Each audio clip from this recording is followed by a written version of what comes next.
E aí, galera, pense, estamos aqui para isso, numa distribuição Sebos do Igor, com o Demolidor e o seu top 10 de melhores histórias do Daredevil, segundo a minha opinião. Então, se você gosta de Demolidor, se você gosta de quadrinhos, eu sou Igor Fernandes. E assim como você, eu também sou um amante dos quadrinhos e um amante desse personagem urbano da Marvel. Então, deixa teu like, se eu me ajeitar aqui, passei até perfume, ajeitei o cabelo, ajeitei a barba, para poder fazer esse top 10 com gosto de gás. E já sabe, né? Fiz um top 10 das melhores histórias do Superman, aproveitando aí o hype do filme.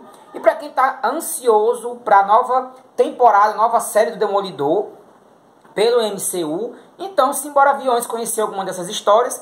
Histórias essas que me impactaram, que me emocionaram, que de alguma forma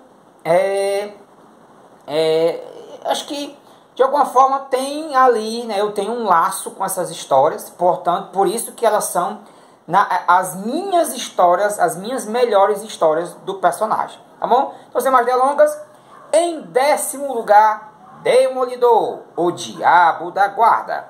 Rapaz, eu botei em 10º lugar. Essa história é o seguinte: Demolidor recebe uma criança. A criança parece que é o anticristo.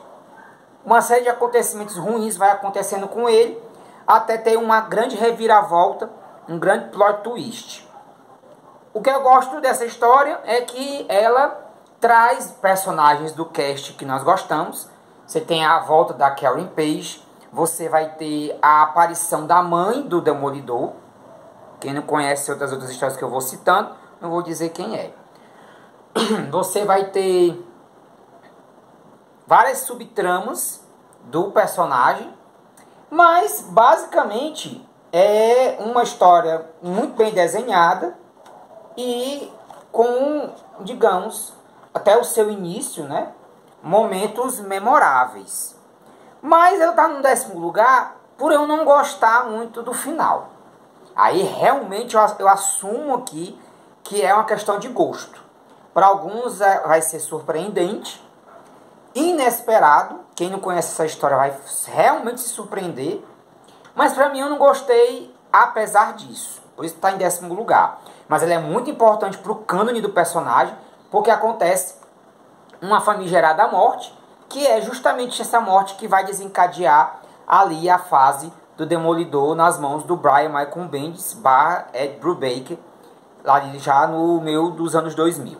Então, vamos agora para a 9ª história, Batman e Demolidor, esse crossover. Não pode faltar crossover nos meus top 10 que vocês vão ver pela frente.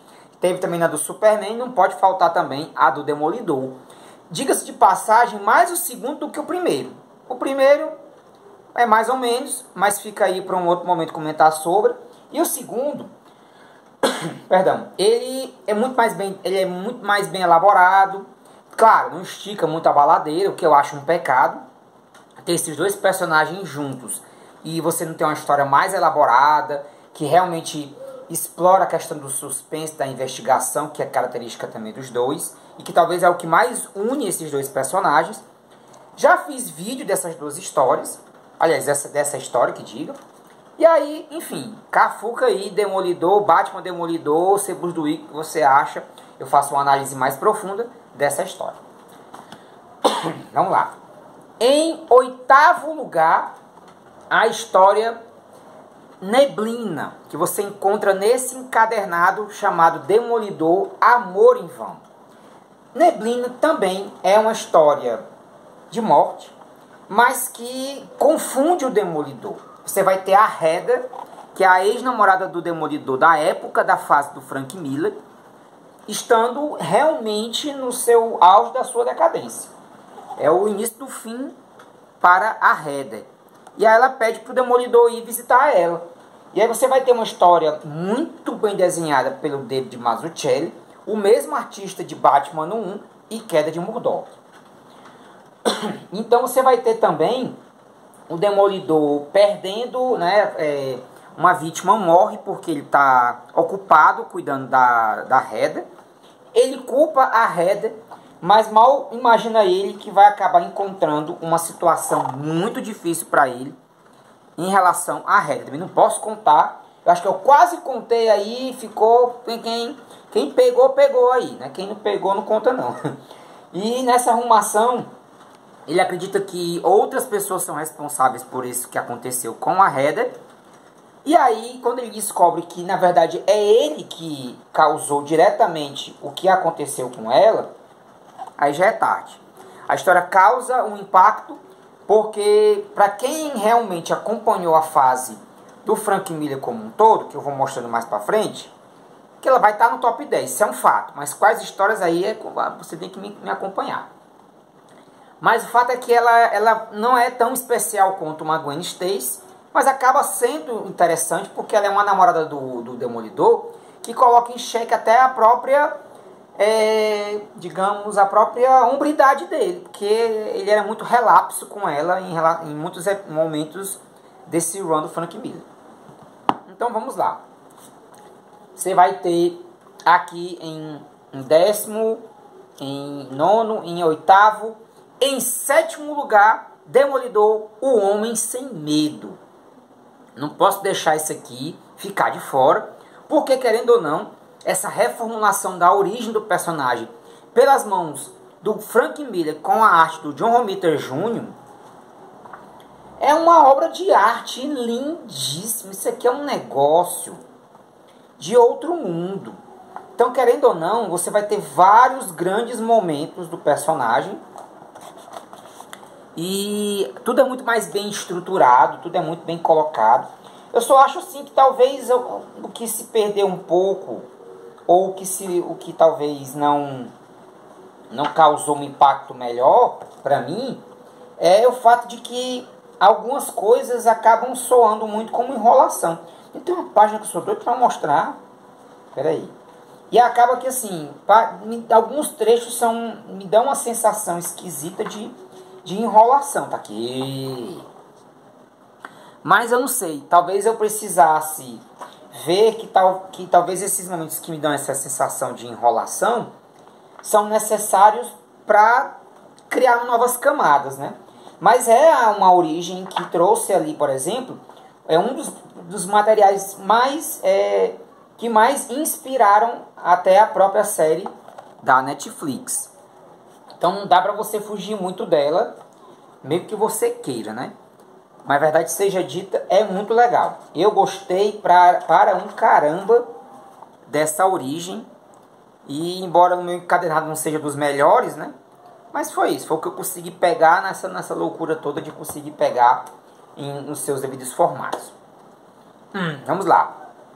Em sexto lugar, Demolidor, Amor e Guerra, com arte do Bill Sienkiewicz e com roteiros do Frank Miller. Muita gente bota isso aqui como menção honrosa. Eu acho isso um pecado. Eu acho essa história muito interessante. Ela coloca em xeque o fato de que o rei do crime está cuidando da esposa dele, que está muito doente. Então ele traz para a cidade e para o bairro de Hell's Kitchen um médico muito renomado com a sua esposa que é cega e que é uma supermodelo muito bonita. E aí ele manda um maníaco sequestrar a gata. Tá aqui, a bicha é gata. Deixa eu tirar aqui um pouco do reflexo. É gata, que só uma pílula. Mas isso, assim, não é nem a questão de ela ser muito gata. É as circunstâncias que nos colocam ali na dúvida, tanto do caráter do próprio Demolidor, né? Como ele vai lidar com essa situação toda com o rei do crime, a Vanessa. Você também, praticamente, é uma história que muito se mostra do próprio rei do crime, de como ele também, assim, das formas como ele pode ser passado para trás, e da criptonita do próprio rei do crime, e que o próprio Demolidor acaba tendo uma sensação difícil de perceber o quão frágil o Wilson Fisk é. Mas até essa compreensão chegar, nós temos um percurso muito grande pela frente. E aí é muito bacana acompanhar esse percurso porque vai nos acrescentando muito na nossa compreensão quanto ao personagem. Então agora vamos ao nosso top 5. 1, 2, 3, 4. Isso. Vamos ao nosso top 5 com Gosto de Gás. E no quinto lugar, não podia faltar, eu encontro na número 3, de Demolidor por Frank Miller e Klaus Janson, essa história que me causou um tremendo de um impacto quando eu li a primeira vez, que é Roleta Russa. Essa história aqui, ela pede análises e mais análises e questões e mais questões, porque é o Demolidor no quarto do hospital junto com o mercenário, que ficou paraplégico, né? E o Demolidor vai visitar o mercenário, ao mesmo tempo que ele vai contar um caso, né? Um caso que ele estava investigando, e vai relacionar esse caso, a relação de gato e rato que ele tem com o mercenário. E aí vai discutindo uma série de questões do código moral do próprio Demolidor e da própria natureza do mercenário. Então é uma história muito impactante e que nos dá uma sensação... O final é indigesto e muito desconfortável, né? Vamos lá. Em quarto lugar, você encontra essa história na edição número 1. E eu coloco em quarto lugar, por mais que depois essa origem tenha sido recontada, mas eu não posso fugir do fato do tamanho da importância que é essa história, que é justamente a primeira história em que o Frank Miller assume tanto os roteiros como os desenhos, e é logo nessa história que ele cria a Elektra, onde você vai ter a origem da relação dos dois, onde você vai ter o próprio Demolidor se mostrando mais frágil, mesmo sendo um homem sem medo, por saber que a Elektra voltou depois de muitos e muitos anos. E embora a história tenha momentos meio infantis, ou até meio cafonas, é onde você vai ter o princípio de tudo, de muitas das bases que a gente tem, do Demolidor usando esse pano na cara antes de se tornar o Demolidor, e da própria despedida em si, e do primeiro confronto dos dois, porque os dois se confrontam mesmo para valer aqui, onde você vê que ela, a Elektra, começa a fazer parte das histórias do Demolidor de uma vez por todas. E aí assim, você vê, a primeira vez que o cara consegue fazer o roteiro, ele já entrega muito bem e se arrisca em um salto gigantesco, que é criar essa personagem que posteriormente se torna tão querida para os amantes do Demolidor. Tá certo? Então, vamos adiante. Vamos agora pro... Eita, Pilo, não entorta não, que esses negocinhos aqui é uma beleza para entortar. Muito bem, fique aqui. E aí, vamos pro terceiro lugar, top 3 supremo de melhores histórias de Demolidor. Na minha opinião, no meu terceiro lugar, essa história você encontra aqui na edição número 2, volume número 2 de Frank Miller e Demolidor. E eu não vou nem, assim, vocês me desculpem aí quem não leu, mas isso aqui não chega nem a ser um spoiler, porque se você conhece minimamente Demolidor e Elektra, sabe que a Elektra morre pelas mãos do mercenário. Essa cena, essa página, rapaz, não dá nem para dimensionar o impacto que causou aos Marvetes da época, aos Marvetes brasileiros que pegaram delay nessa história, chegando aqui no Brasil, mas que, querendo ou não, a essa altura do campeonato, meu amigo, aqui no Brasil foi publicado pela Abril uma coleção chamada Elektra, que eram formatinhos com essas histórias meu fora de ordem, e que eu me lembro bem que quando você chegou a ler essa história numa Super Aventuras Marvel, o impacto foi grande, porque eu digo, meu Deus, não pode matar, não pode matar, não quebrei não, né? Quebrei, pronto. Não pode matar a Elektra não, cara, tu é doido, é pivete. Mas mataram, como diria Didi Mocó, e morreu. E aí você tem explode a cabeça, porque, meu Deus, mataram essa criatura. Já tinham feito isso com a Jean Grey, da Fênix, a garota Marvel dos X-Men, com a Gwen Stacy. Aí você tem a Elektra. Não, cara, não disse nem valendo, mano. O cara tava ali marromeno no meio do run e acontece um negócio desse. Aí o que vem desencadeando depois é que vão ser algumas das minhas menções honrosas. Vamos lá. Em segundo lugar, aqui difícil até você indicar só uma história. Porque todo o arco, né, do Demolidor, tendo a sua identidade revelada, é inacreditavelmente boa. É a chegada de Brian Michael Bendis e Alex Maleev, contando desde o momento em que o Demolidor revela a identidade até o fato dos fatos que vão se sucedendo, dele sendo preso e tentando, né, provar sua inocência, ou tentando provar que tinham muitas mais coisas erradas acontecendo na vida dele, que ele estava tentando entender isso. Então é difícil, né? Eu tenho aqui as 4 edições, né? Essas 4 edições. E para mim o que acontece é o seguinte, até a ordem é essa, né? Revelado, né? Cadê? Tá aqui. Tá aqui. O Rei da Cozinha do Inferno, Decálogo e o Demônio do Pavilhão D.